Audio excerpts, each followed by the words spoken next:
네, 반갑습니다.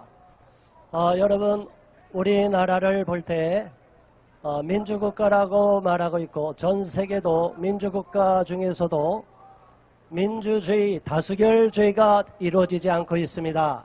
그래서 특정한 소수를 보호해야 되고 그들에게 특별한 대우를 해줘야 된다는 PC주의를 말하는데, 정치적 올바름이라고 말하는 것의 핵심은 어퍼머티브 액션이라고 합니다. 소수 집단 우대 정책, 다른 말로는 포지티브 디스크리미네이션.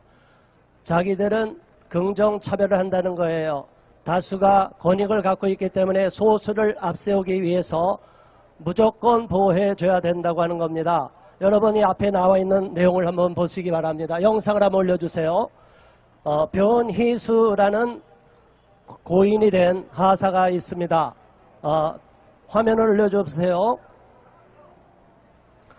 변희수 하사 사건에 대해서 너무나 안타까운 마음으로 제가 이 자리에 나왔습니다. 아직 영상 안 됩니까?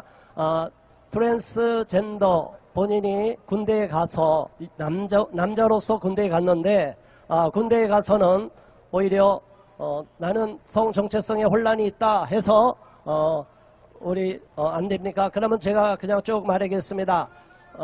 너무나 안타깝게도 변희수라는 그 하사관이 나는 성 정체성에 문제가 있다고 그래서 하소연하니까 군대 내에서 이런 것을 임의로 허용해 주면 안 되는데 부사관이 그런 일을 한다고 해서 모든 그 지휘관들이 외국에 나가서 특히 태국에서 유명합니다. 성전환 수술을 했습니다.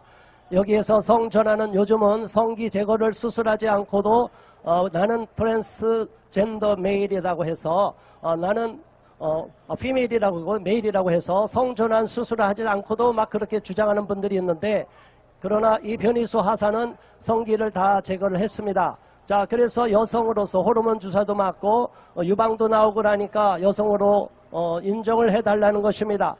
그런데 이것은 부적격 사유가 되고 군대에 대해서 반드시 현재 있는 군의 모든 질서를 무너뜨리는 거기 때문에 있을 수 없다. 그래서 2020년 1월 22일 저녁 의결을 했습니다. 그런데 그날 바로 군인권센터, 임태훈 씨가 있는 군인권센터에서 이 변희수 하사를, 고인이 된 이 변희수 하사를 앞세워서 차별을 한다, 소수자를 차별한다는 식으로 억지를 부렸습니다. 그리고 여군으로 편입해 달라는 주장을 했습니다. 여러분, 남자로서 군대에 들어가 갖고 성기 제거 수술하고 트랜스젠더가 되면 여군으로 편입하면 되겠습니까?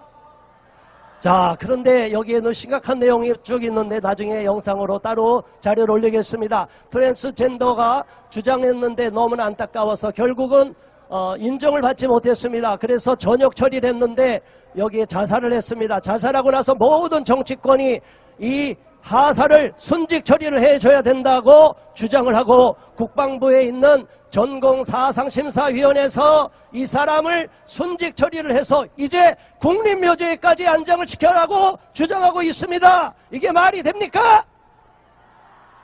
그렇다면 우리 아이들이 잘못 오염된 트랜스젠더 혁명교육, 성의식 교육을 받아서 군대 가서 트랜스젠더 교육을 받고 성전환 수술을 해갖고 이제 군대를 엉망으로 만들면 어떻게 되겠습니까? 이런 너무나 안타깝고 참담한 일을 더 이상 우리 자녀들에게 물려줄 수 없어서 안타깝지만 우리는 인권을 차별하는 것이 아니라 다시는 변희수와 같은 똑같은 희생자가 우리 자녀들에게 나타나서는 안 된다는 마음으로 호소하기 위해서 이 자리에 왔습니다. 여러분, 정확하게 알아주시고 국방부에서 잘못된 처분, 그리고 앞으로 보훈처에서 여기에 국립묘지 안장시키려고 할 때 강력하게 반대해 주시기를 바랍니다. 감사합니다.